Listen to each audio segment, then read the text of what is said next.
Molt bona tarda. A veure, tal com explicava la Júlia, la idea no és fer diguéssim, una ponència magistral, sinó compartir una miqueta coneixements.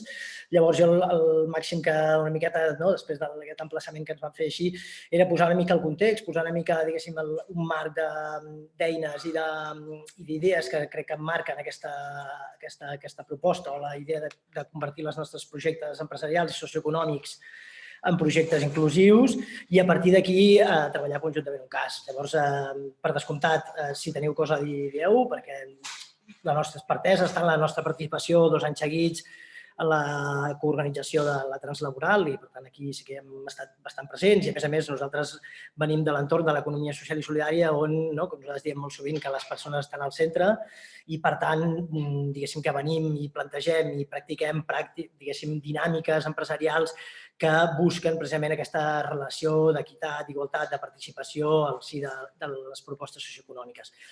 I a partir d'aquí, nodrint-nos de molta altra informació que hi ha, hem intentat fer una primera proposta en una hora, que és el que tenim, i esperem que vosaltres podeu contribuir tant o més que nosaltres. Per situar-vos una miqueta, el que farem serà situar una mica el context en la Translaboral i en aquest cas concret, especialment en empreses inclusives en relació al fet trans i posteriorment fem una mica de presentació i una mica de ronda de veure cadascú una miqueta d'on és i quina experiència i quin bagatge té en el tema i farem una mica de dinàmica per entrar una mica en un decàleg o recomanacions per treballar o per implementar polítiques d'empresa per la inclusió. Si us sembla, compartiré pantalla, llavors pot ser que no us vegi gaire, tenim aquí la Júlia, etc. Vull dir que demaneu el que cada vegada que vulgueu intervenir, demaneu. D'acord? A veure.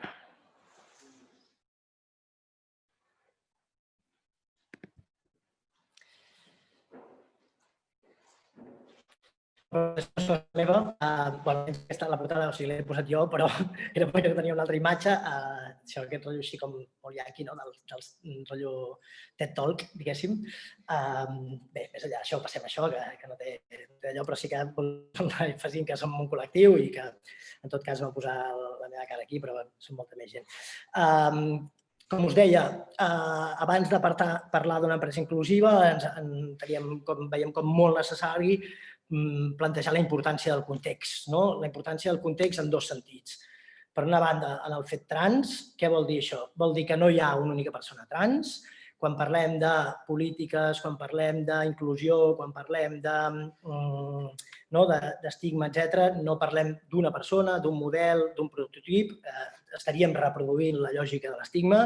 Per tant, el fet trans té moltes cares i que són interseccionals. És a dir, que si veieu, una persona trans, diguéssim, igual que totes nosaltres, té 1000 elements que l'atravessen. Per tant, quan parlem de la dificultat de generar ocupació i ocupació de qualitat, estable, etc., en el marc trans, hem de tenir present tots aquests elements que ara surten aquí. És a dir, de quin gènere es prové i a quin gènere es transita, és a dir, segurament, i normalment ho heu sentit i molts en sabreu més que jo, la transició d'un gènere masculí, d'un sexe masculí al sexe femení, sovint està molt més estigmatitzada, és molt més difícil i hi ha un índex molt més alt d'exclusió. El moment, o sigui, el passing, diguéssim, com es fa aquesta transició i, per tant, com es visualitza aquesta transició, també és un element que intersecciona i pot, diguéssim, maximitzar o minimitzar l'estigma. La temporalitat, és a dir, en quina edat es fa i en quin entorn, en quin moment es fa, és una cosa que marca, diguéssim, és diferent una persona adulta amb una xarxa i amb una posició laboral forta que decideix fer el trànsit en una feina estable que igual una persona jove amb molt poca experiència laboral que, a més, igual a nivell formatiu no té el mateix allò perquè ha patit elements al seva vida que no l'han permès desenvolupar-se amb tota normalitat. Llavors, hi ha molts elements que hem de tenir en compte, l'entorn, l'origen i situació legal, que igual que per la resta d'elements d'ocupació, crec que és un element central i cabdal a la nostra societat. És a dir, avui en dia no totes les treballadores d'aquest país estan partint dels mateixos drets ja d'entrada el dret del treball i això s'ha de tenir en compte.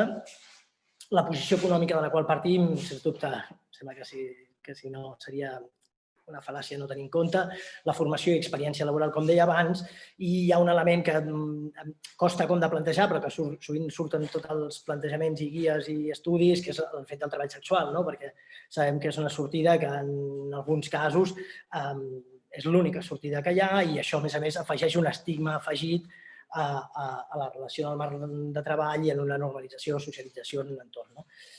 Això per entendre el context de la persona més enllà de l'estigma de la persona trans o del que sigui, hem de poder interseccionar tots aquests elements. No?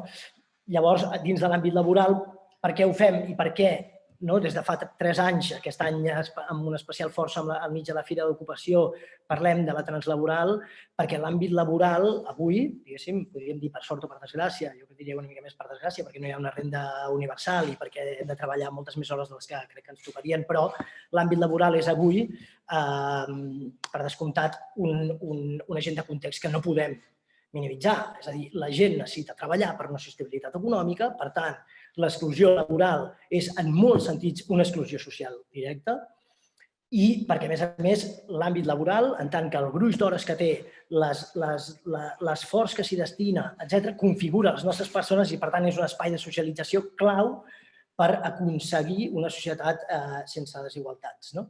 Per això em semblava que era molt important tenir en compte aquests elements de context. Si creieu que hi ha coses que m'equivoco, podeu afegir, endavant. Llavors, per què una empresa inclusiva? Llavors, aquí és una mica el plantejament general de la conferència o de l'espai de debat que tenim avui i nosaltres ho fem des d'una proposta transpositiva. Segur que hi ha gent que ho sap explicar millor que jo. En aquest sentit, una proposta transpositiva no és altra cosa que dir nosaltres ho fem amb el cap alt i amb la voluntat de que el fet trans i tot el tema de la inclusió laboral en aquest àmbit sigui una qüestió positiva, sigui vist com un avenç i com una relació, diguéssim, satisfactòria, no com una mena de cosa que s'amaga, que es tapa, que mig es viu, que es busca, però que no. No. Anem de cara, anem a construir una societat iguals i, per tant, ho fem amb un sentit de positivisme i de construcció d'unes noves relacions laborals. Podríem dir que ho fem per llei.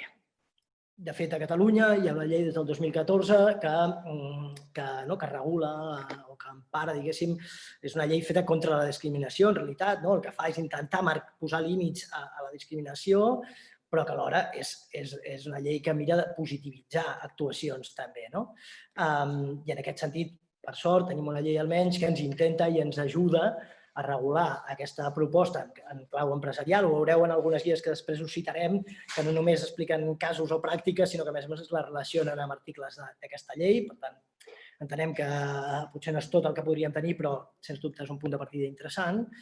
Però més enllà de la llei, el que també és important posar en relleu avui o posar sobre la taula, i em sembla que és clau perquè diguéssim que la llei és una eina brutal per transformar, però si no hi ha una predisposició, el que farem constantment és, no dic saltar-nos-la, però és, diguéssim, minimitzar-ne l'impacte d'aquesta llei sobre les nostres realitats.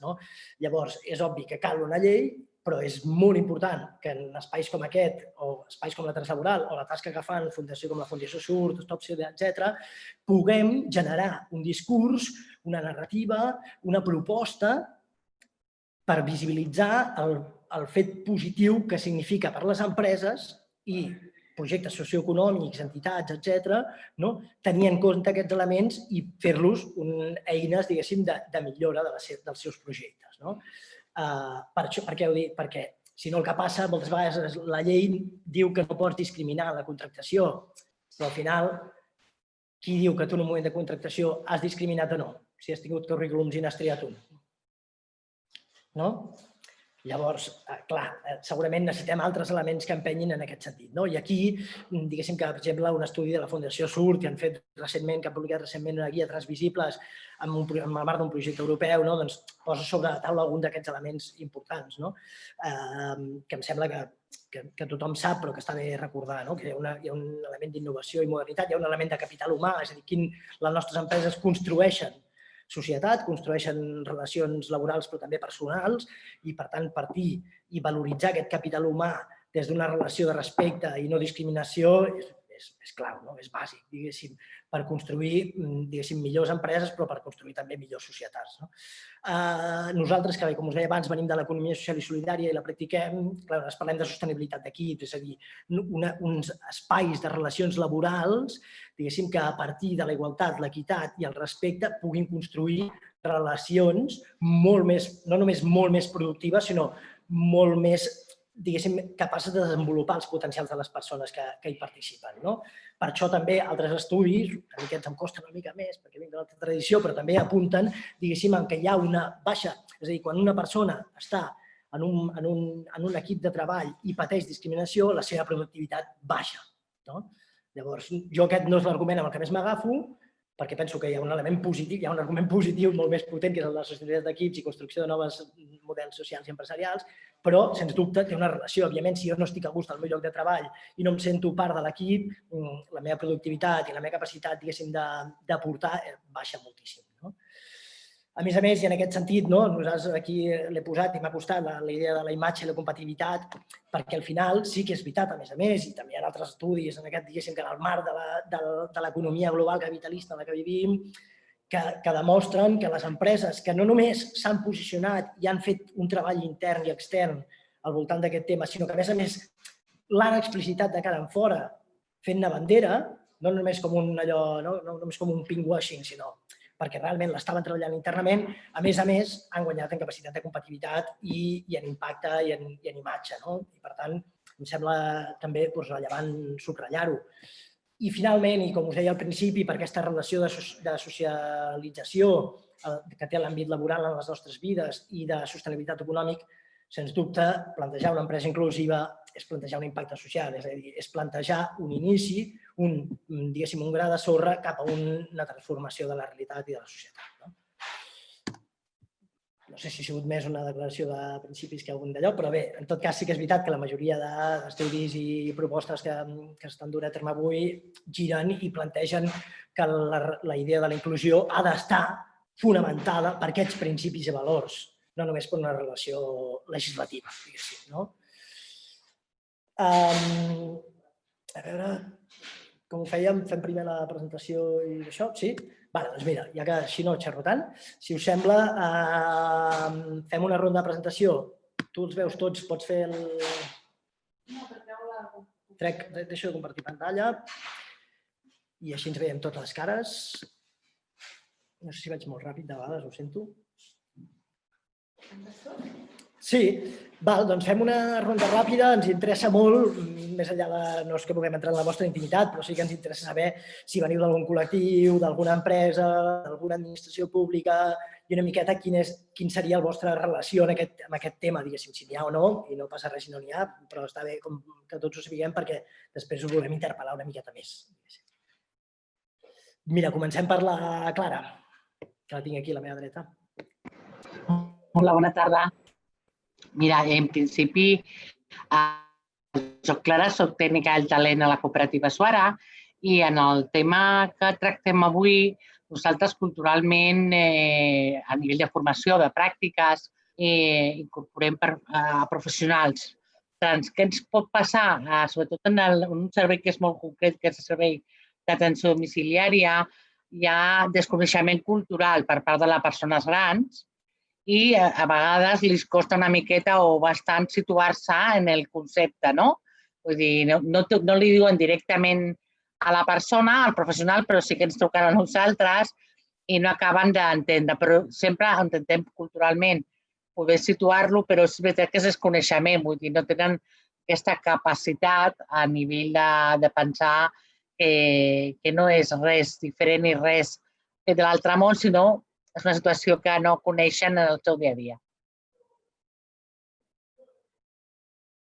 Gràcies, Clara. Sònia, que és la que segueix a la cua. Bona tarda, em sentiu? Sí?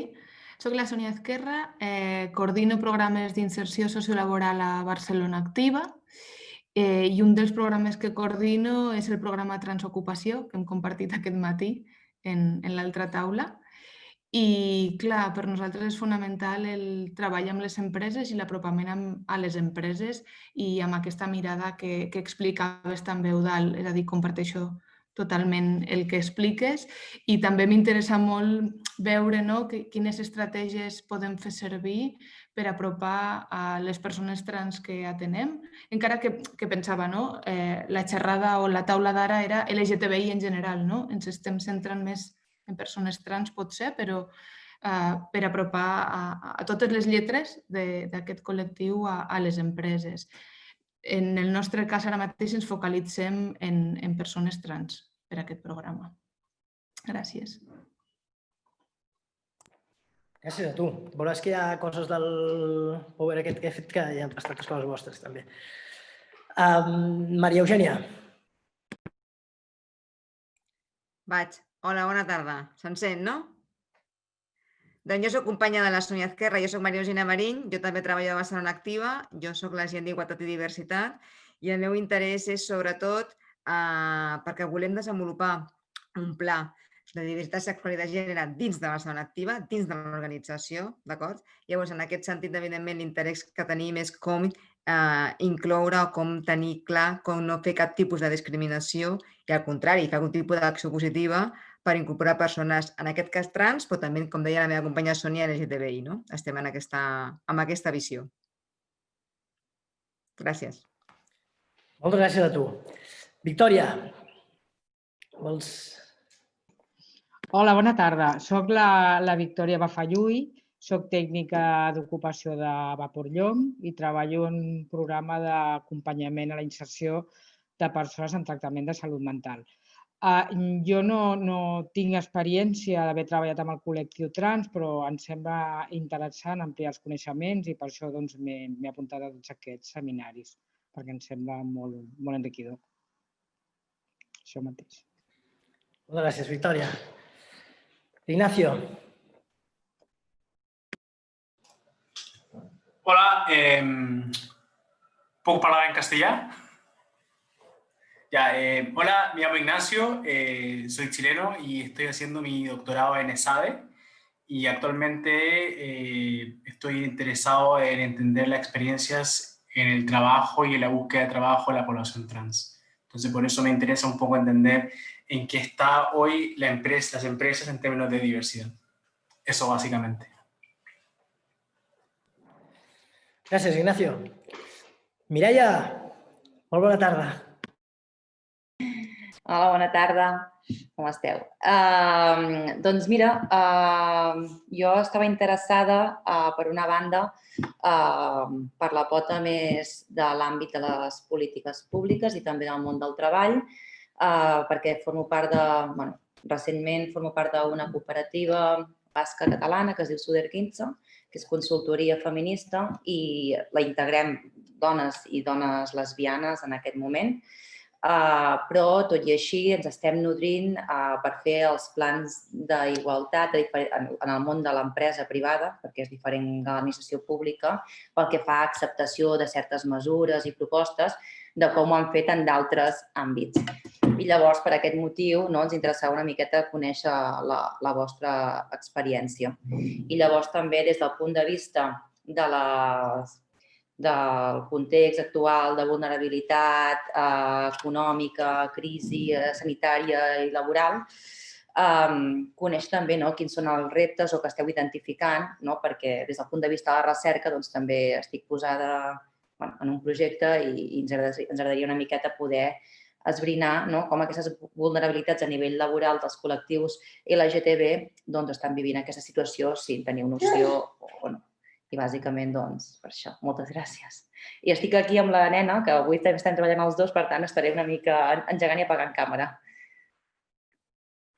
Gràcies, Mireia. Helen. O Helen, no sé com es pronuncia. Hola, bona tarda.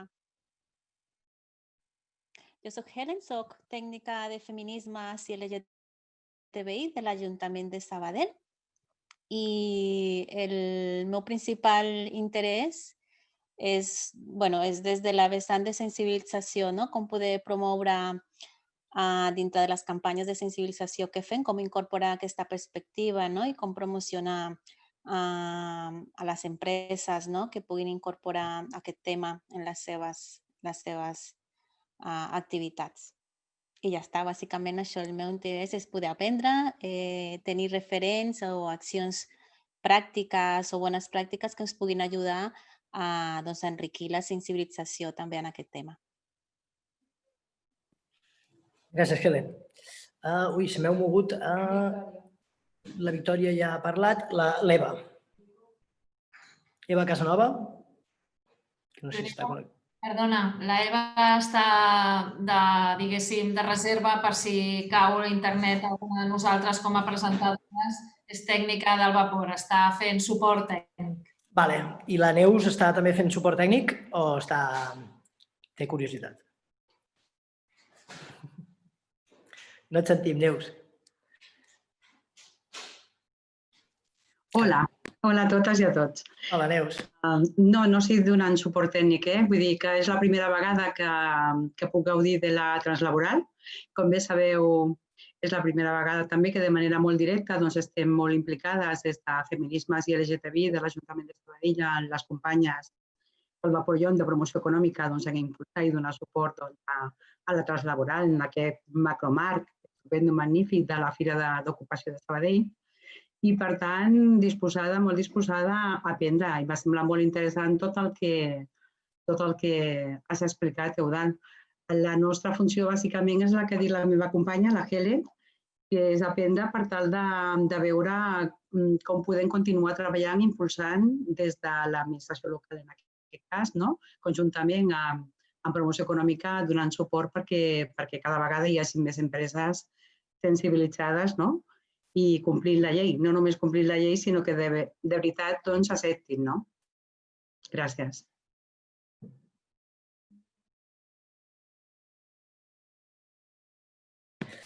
Gràcies, Neus. Crec que no m'he deixat a ningú.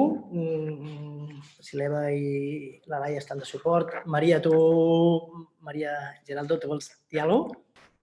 Bueno, jo estic aquí com per fer-vos una mica d'acompanyament, però com que també soc tècnica d'integració laboral i faig orientació, en tinc algun cas, doncs em va perfecte estar aquí, vull dir que aprofitaré molt la conferència.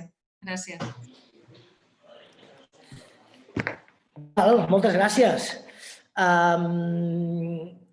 Faig primer l'entrada? Sí.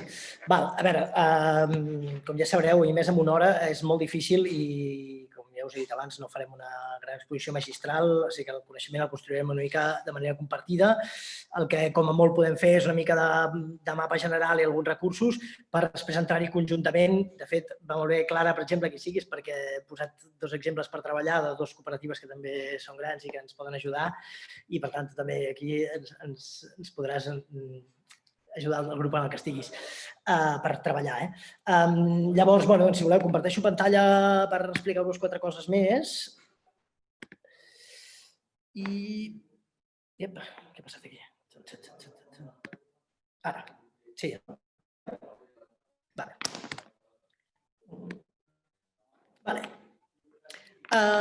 Quan nosaltres ens plantegem el tema del...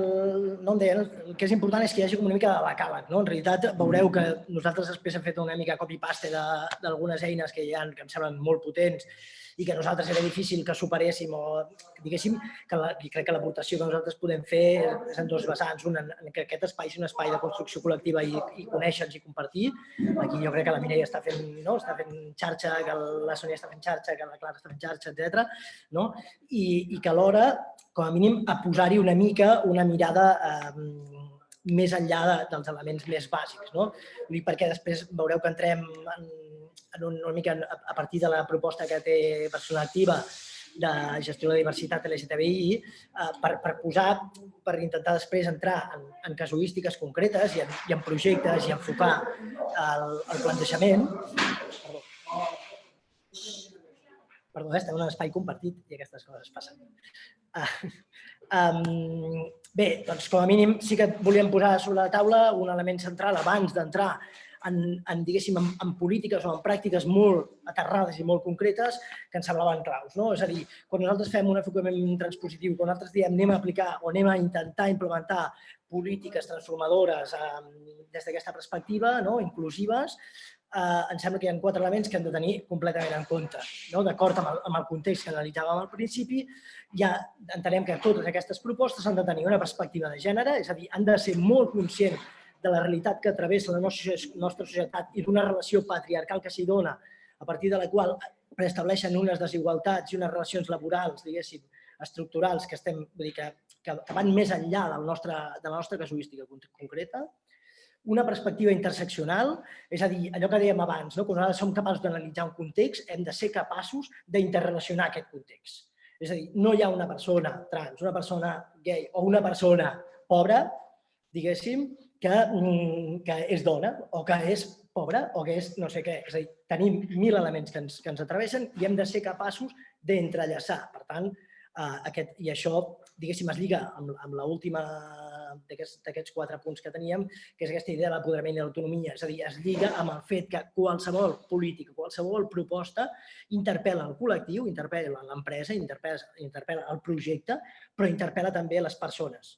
Llavors, el projecte, la proposta, per molt que tingui un marc de bona pràctica que ens permeti replicar després, ha d'estar ja d'acord amb la realitat que viuen, diguéssim, i de la que parteixen les persones en les que fem referència o les persones que protagonitzem aquesta transformació del nostre entorn laboral.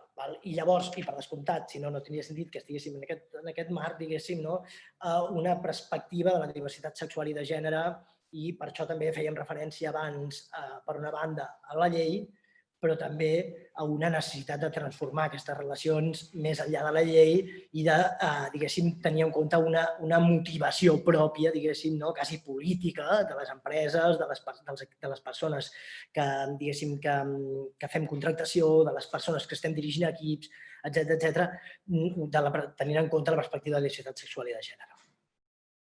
Llavors, perdoneu si vaig una mica ràpid, però m'agradaria tenir màxim de temps per l'espai aquest dels grups de treball. Amb el permís de la Sònia i de... ja no me'n recordo perquè no veig els noms aquí, citaré també coses de Barcelona Activa, del català que heu fet, que em sembla que resumeix, com a mínim, un punt de partida. Després veureu que també al final us enllacem un parell de guies molt interessants que han editat la Fundació SURT, en aquest projecte europeu que us citàvem anteriorment, i us enllaçarem també altres recursos i així, però en aquest cas ens servia molt per poder-nos centrar després en les casuístiques que puguem analitzar conjuntament i intercanviar coneixements. En aquest petit decàleg el que es fa una miqueta és agafar 3 àmbits, diguéssim, el de l'alta direcció, passo un moment així ràpid perquè ho veieu, la gestió del talent, són aquestes paraules que es fan servir a Barcelona Activa, potser jo li hagués posat un altre títol, però he respectat aquesta història, és a dir, la gestió de les persones i les seves capacitats, diguéssim, exponencialment, diguéssim, i la comunicació o responsabilitat social, que jo més enllà de la responsabilitat social que diria és corporativa com a segell, sinó d'aquesta corresponsabilitat social de construir societat també en l'àmbit socioeconòmic. Per parlar d'això, jo us ho faig en repàs ràpid, ara us comparteixo el link també per aquí pel xat, perquè així, si en els grups de treball volem fer servir algun d'aquests elements, pugueu tenir la versió una mica més extesa de cada una d'aquestes propostes. No sé com hem de temps aquí. Just, m'estic enrotllant. Bé, doncs, així anant ràpid, pel que fa a la idea de l'alta direcció, aquí es planteja coses de vegades òbvies, de vegades que està bé aterrar, és a dir, cal un compromís de l'alta direcció. Això què vol dir? Vol dir que calen ordres que vagin en aquest sentit. Cal que hi hagi un compromís, en aquest cas podríem dir alta direcció, com podríem dir Consell Rector, com podríem dir Assemblea, que estratègicament decideix que aquesta és una línia de treball i una línia de tenir en compte de treball intern també. Estudiar la percepció interna actual, és a dir, ser capaç d'autoanalitzar-nos com a empresa diversa i inclusiva i trobar aquells errors que tenim i, per tant, poder detectar allà on no estem, les escletxes o les problemàtiques o es podrien generar problemàtiques, revisar les polítiques internes per incloure explícitament aquest tema, elaborar el business case de la diversitat sexual, és a dir, això és aquelles coses que cadascú pot triar com ho fa servir, diguéssim, no? Sempre i quan no sigui pinkwashing, i així també ho assenyala totes les organitzacions en aquest sentit. Definir un pla de projecte als indicadors, no? És a dir, que sí, que això jo crec que és una cosa que qualsevol empresa mínimament gran ha de ser capaç és de demostrar això, no? Perquè pugui anar més enllà del pinkwashing, hem de poder tenir un pla estructurat i uns indicadors. Després hi ha la part de la gestió del talent, avaluar l'impacte en la cultura i de gestionar el canvi, és a dir, aquesta idea de transformar també la ment i la percepció, la consciència de totes aquelles que estan treballant en l'equip i, per tant, de la imatge de l'empresa, però des d'una perspectiva de la pròpia dinàmica que té. Això passa per sensibilitzar i formar, és a dir, pensar que la incorporació, diguéssim, de persones trans o persones, diguéssim, amb l'estigma que sigui a sobre, amb la motxilla que sigui, i prou és suficient, no és suficient. De fet, en totes les trasllaborals laborals s'ha posat sobre la taula reiteradament la dificultat per mantenir en el temps els llocs de treball a causa d'equips que no són inclusius, és a dir, equips que generen, diguéssim, estigma o que, diguéssim, discriminen. I en aquest sentit, òbviament, això ja per empreses potser una mica més grans, etc. Però, per exemple, la Mireia ho ha apuntat quan assenyala la seva cooperativa, que per molt que no sigui molt gran ha assenyalat, i lesbianes. Per què? Perquè està clar, és a dir, hi ha un grup que vol fer valer també la seva motxilla enmig d'aquesta proposta, les seves característiques. Evitar prejudicis en els processos de selecció, això per descomptat, hi ha moltes maneres de fer-ho, i aquí hi ha un debat encara al si de les organitzacions, que jo crec que cada cop s'està resolent més, però si ha de ser un currículum mut o no ha de ser mut, si ha de ser visible, etc. O la idea de poder-lo fer servir segons com et vingui de gust, diguéssim, però sí que, per tant, com a empresa hem de poder ser transparents amb això, si ho tindrem en compte o no ho tindrem en compte, i mesurar l'impacte una altra vegada, és a dir, ser capaços de valorar quina és la sostenibilitat d'equip i, per tant, si hi ha una explicació de quina és la situació emocional de l'equip. Hi ha d'haver-hi canals per canalitzar aquesta relació emocional o situació, diguéssim, de les persones. I, finalment, una qüestió de comunicació i això que dèiem, responsabilitat social, que té a veure amb prioritzar i alinear la comunicació interna, que vol dir que si nosaltres no volem que hi hagi discriminació hem de ser els primers en cuidar-nos en aquest sentit. I, per tant, hi ha moltes propostes, hi ha molts documents que ens ajudarien a fer una comunicació interna, diguéssim, no discriminatòria, no estigmatitzadora, etc. I posar-ho en pràctica, celebrar la diversitat, com ho dèiem abans, d'una manera inclusiva, però també d'una manera, diguéssim, externa, com una bandera de la qual ens sentim orgullosos i més complets i capaços.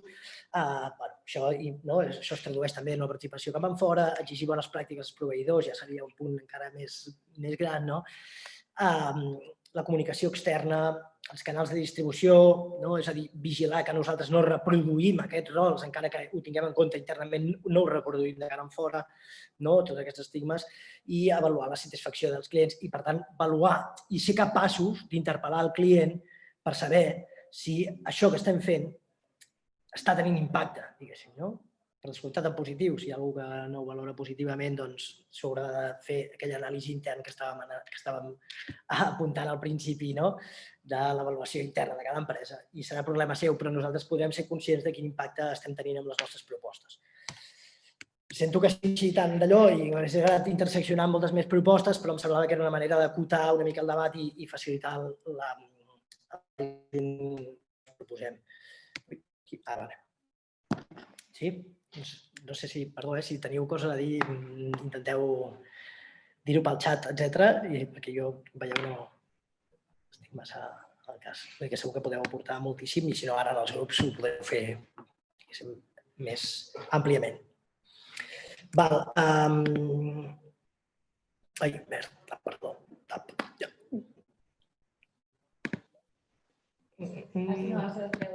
Haig de deixar de compartir pantalla. No passa res. Mira, us comparteixo per aquí el... Els links els tinc aquí. Els tens? Doncs els pots compartir. Perfecte.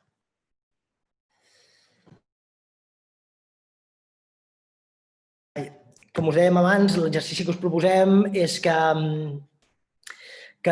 fem dos grups i el que us proposem és que a partir de dues experiències casuals, de veritat, no és que d'això, però sí que ens agradarà que si aconseguim un cert resultat els hi farem arribar, que teniu el nostre compromís perquè sí que tenim relació i contacte, doncs a partir de dos projectes cooperatius, diguéssim, ja més aviat grans, cada grup triï una de les línies possibles de treball i plantegi com veureu aquí, ja no ho heu vist, com si fóssiu treballadores d'aquesta cooperativa, no? Diguéssim, com a treballadores, diguéssim, o com a treballadores que heu fet el trànsit i que esteu en aquesta cooperativa i voleu que el vostre no sigui un cas aïllat, diguéssim, com proposaríeu a la cooperativa en qüestió que comenci a treballar aquesta esfera per tal d'implementar polítiques d'inclusió laboral per persones trans. Tenim 2 casos, ja us repartiran aleatòriament, crec, no? Si no vaig equivocat. Sí. I en un hi trobareu la Júlia i en l'altre m'hi trobareu a mi. I us passarem per l'enllaç també. Digues que no apareixi el link com el grup de posem. Vale.